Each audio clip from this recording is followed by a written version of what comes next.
جب لوہا گرم ہوتا، سلاخیں گرم ہوتی، وہ وجود کو لگتی، پہلے خاموش رہتے، پہلے علامہ ندوی نے لکھا پہلے چپ رہتے، پہلے احد احد نہیں کہتے تھے، پہلے احد احد نہیں کہتے، جب تکلیف بڑھ جاتی نا تو پھر زبان سے نکلتا احد احد احد، وہ وحدہ لا شریک ہے، وہ وحدہ لا شریک ہے۔ جب تکلیف بڑھتی پھر امیہ کیا کرتا؟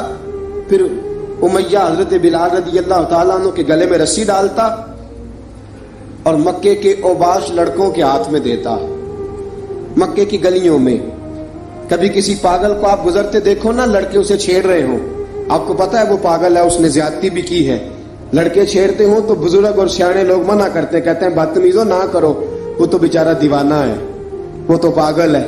مکے کی گلیوں میں حضرت بلال جب گلے میں رسی ڈال کے، ذرا دوستوں خیال تو کرو، بٹن کھلا ہو تو ہم بازار میں جانا پسند نہیں کرتے، کپڑے تھوڑے میلے ہوں تو گلی میں نکلتے نہیں۔ بلال تو مہذب آدمی ہے، سنجیدہ آدمی ہے، یہ کیا ہو رہا؟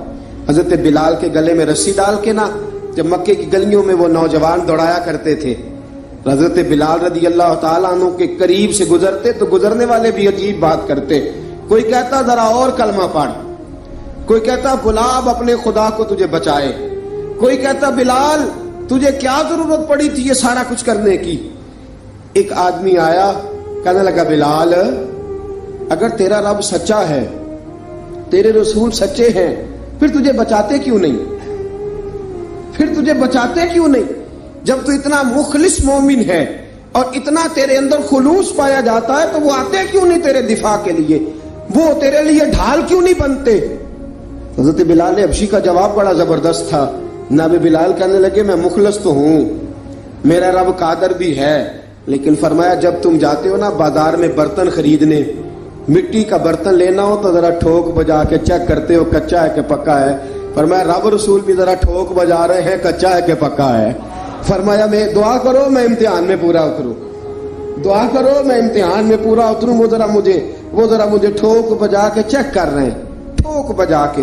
حضرت بلال حبشی مارا ستایا تینوں لب دیاں آپ گواچے، سانو اپنی خبر نہ کوئی، ساتھوں پارے ککھ گلیاں دے، سانو آکھ دے لوگ شدائی، ننگ نموس دا ساڑ کے چولا، گل پہنے تاج گدائی، آزم اپنا آپ گوایا تاں یار نے چاتی پائی۔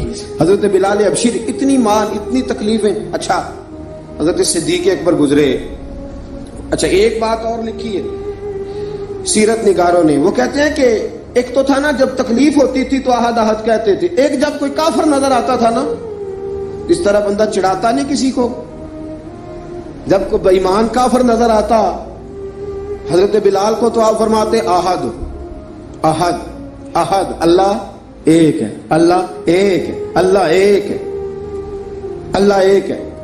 جب کوئی نظر آتا ابو مارتا، پھر آہستہ آہستہ وظیفہ پاک گیا، پھر سارا دن احد احد چلتا رہتا، سارا دن احد احد چلتا رہتا۔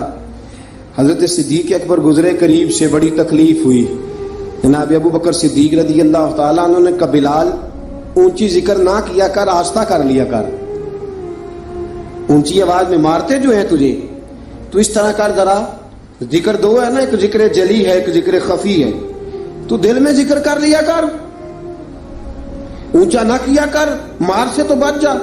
تو بلال نے کہا ٹھیک ہے، آپ نے جو نسخہ دیا اس پہ عمل کروں گا۔